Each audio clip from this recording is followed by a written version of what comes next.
हम क्यों परेशान हैं? कभी थाली, कभी घंटी, कभी अगरबत्ती, कभी क्या कारण है कि इस देश के आम लोगों की चिंता इस किसी भी सरकार को नहीं होती?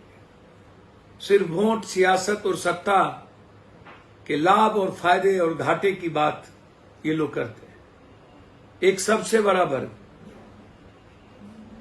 वो है मिडिल क्लास, और भारत को आत्मनिर्भर बनाने वाला सबसे बड़ा वर्ग वो है किसान। नोटबंदी, जीएसटी के बाद लगातार युवाओं की बेरोजगारी, दूसरी तरफ कोरोना वायरस, बिना सोचे समझे लॉकडाउन, देश गुलामी की ओर, संकट और संक्रमण स्थिति, और इस बीच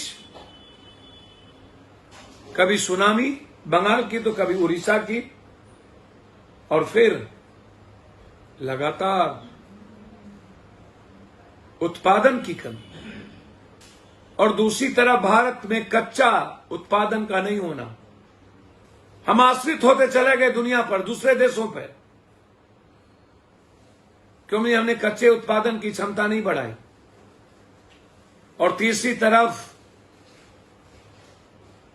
सरकार इस देश के 85 और 90% लोगों की अनदेखी, चाहे वो अप्रवासी मजदूर हो, चाहे 14-14 करोड़ बेरोजगार होने वाले यूथ हो, चाहे रबी फसल बर्बाद करके एक सपना देखने वाला बिहार, भारत के लिए किसान हो। सबसे ज्यादा मार किसानों पर, न तो बाजार, न तो फसल, न तो कीमत, न तो पैकेज। लगातार हमारी परेशानी, और ऊपर से ब्याज और सूद, ऋण पर ऋण, बैंकों के द्वारा, सरकार के द्वारा। हम पैकेज की बात नहीं किए, 20 लाख करोड़, हम सूद देने की बात की और ब्याज से वसूलने की बात की। एक तरफ कोरोना वायरस की नासमझी के कारण पूरे भारत की अर्थव्यवस्था पर हमला, और दूसरी तरफ सामाजिक व्यवस्था पर हमला, और तीसरी तरफ देश संकट में बांग्लादेश, नेपाल, चीन, ताइवान, श्रीलंका और पाकिस्तान। हमारी पॉलिसी हमें दूर कर दिया अपने संबंधों से। हिम्मत देखिए ना, बेटी रोटी के रिश्ते को भी नागरिकता देने से 7 साल मना कर दिया। मोतिहारी को हम लेने की बात कर रहा हो, चीन लगातार आंख दिखा रहा हो, और हम राजनीति की गंदी खेल में उलझे हुए।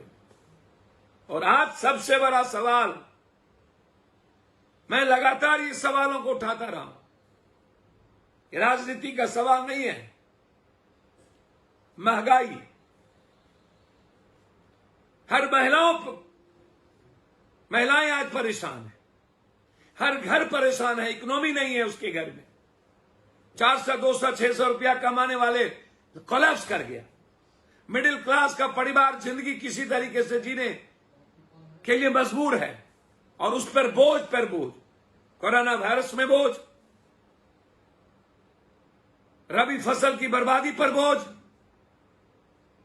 समय पर बीज और खाद के बगैर फसल नहीं लगाना, मकई की स्थिति शायद सबसे ज्यादा बर्बादी, औने पौने दामों में अपनी जिंदगी जीने के लिए कभी हम अपने बच्चों को देखते हैं तो कभी अपने परिवार को, और फिर बिना किसी लागत के सेठ मजदूर पैसे वालों के हाथ भेज देते।